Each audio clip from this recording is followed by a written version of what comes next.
పసుపు తాడు ఒకటే మహాభాగ్యమై బ్రతుకుతుంది పడతి పతే లోకమై.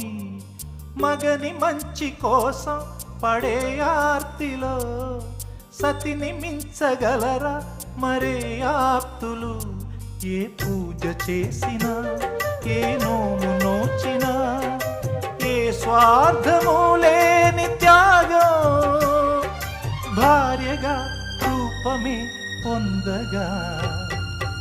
అపురూపమైనదమ్మ ఆడజన్మ, ఆ జన్మకు పరిపూర్ణత ఇల్లాలమ్మా.